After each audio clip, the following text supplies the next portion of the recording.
Who you gonna call? There's something weird.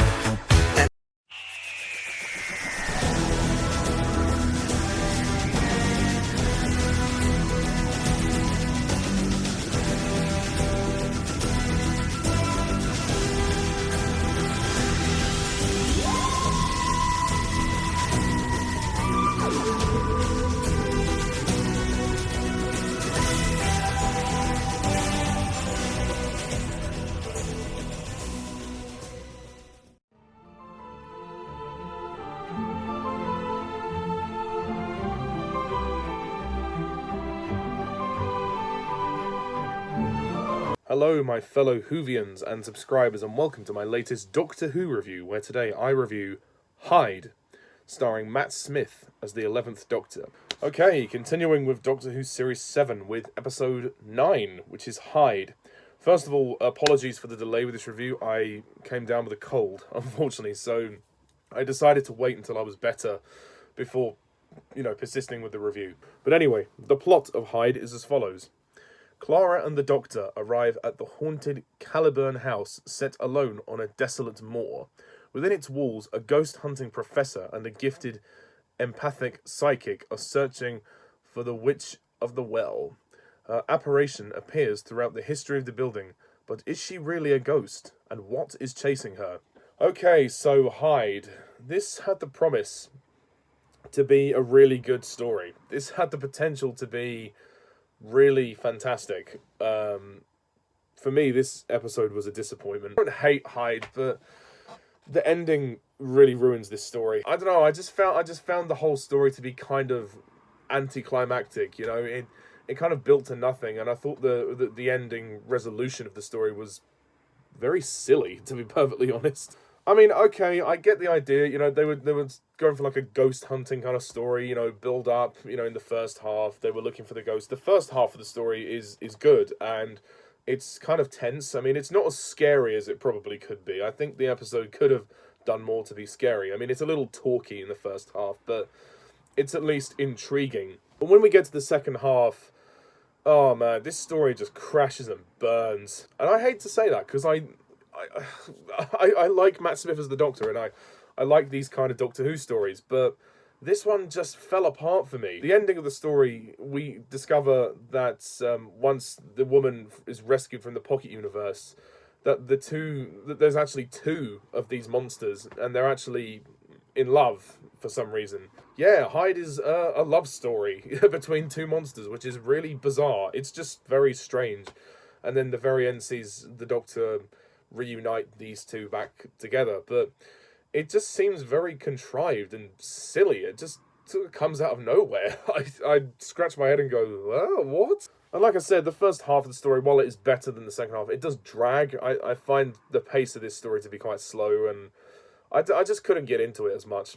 It does have entertainment value. All the scenes with the Doctor and Clara going to the Pocket Universe to rescue Hiller, that's already entertaining. I don't know, for me, there wasn't really much of a story for this one. I thought it was very thin on the ground. Not only is Hyde a love story with the monsters, but the two supporting characters are also going through a love story. We have Alec Palmer, who's a Scottish man, and his assistant, Emma Grayling. The actors are very good. Doug Ray Scott plays Alec, and Jessica Raine plays Emma. They're both very good. I like their chemistry. I mean, they're both very good in the roles, but I don't know if Hyde really knew what it wanted to be. It seemed to be like they were going for a ghost story, and then they changed their minds towards the end and decided to go for a love story. I mean, the love story with the two side characters, that's fine. That's okay. That's sort of that is there, and it doesn't damage the story whatsoever. It's just the love story with the monsters is really strange and really contrived. I do also like the scene when the TARDIS goes through sort of all of the sort of history of Earth or whatever. Like the Doctor and Clara go on this little side mission to take pictures of the house back in time, and then there's a scene in the TARDIS where Clara's like, "We just saw like all of human existence or whatever, and I'm dead. I'm a ghost out there," and it's a really sort of poignant scene. And she's questioning, she's beginning to understand that time travel is very complicated, and the Doctor doesn't quite know what to say to her, and he still unraveling the mystery behind Clara. He's still trying to work out what the hell is up with her. And I think it's a really good scene, and I think we needed more scenes like that in this story, because I think it would have added a lot of drama into the story. It's also nice to see the orange spacesuit come back. It's nice to see Matt Smith wearing that. I mean, we last saw it, I think, worn by David Tennant in The Waters of Mars, so it's nice to see Matt Smith wear it in this story. For me, there just wasn't much drama in the story. There wasn't much going on, and despite the fact that the story looks quite good, it's honestly boring in a lot of areas. Not completely boring, but in a few areas. Hyde is really all over the place. It's like a pendulum, this story. It goes one way then the other, and it's really unfocused, and I hate to say that because there was a potential for this story to be really good. However, Matt Smith is really good as the Doctor. He's once again, charismatic as ever, and he's still loving this character. Even though we won't be seeing him for much longer, he's still really enjoying it, which is great.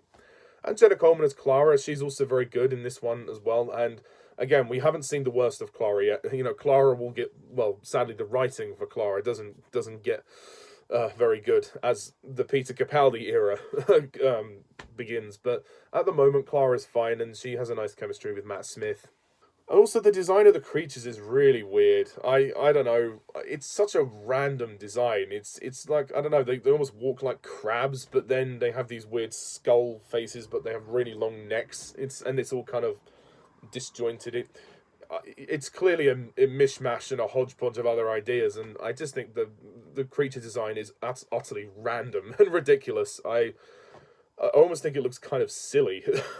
It looks really laughable at the end. I'm sorry, but I may get hate for saying that, but I'm sorry. It's just my opinion. I just didn't find it very convincing. But also, I could say the music by Murray Gold is good, I suppose. The set of the house is nice. It's a nice old manor house. It kind of, in a way, this story reminded me a little bit of Ghostlight, which was the Sylvester McCoy story. Sort of a haunted house kind of setting. Although it's not as complicated as that story, thank God. Oh, and also one other cast member to mention is Kemi Bo Jacobs as Hilla. I mean, she doesn't really get much to do or have barely any lines, but, for her brief appearance, she's good. So, overall, I'm going to give Hyde, I'm going to give it a 5 out of 10.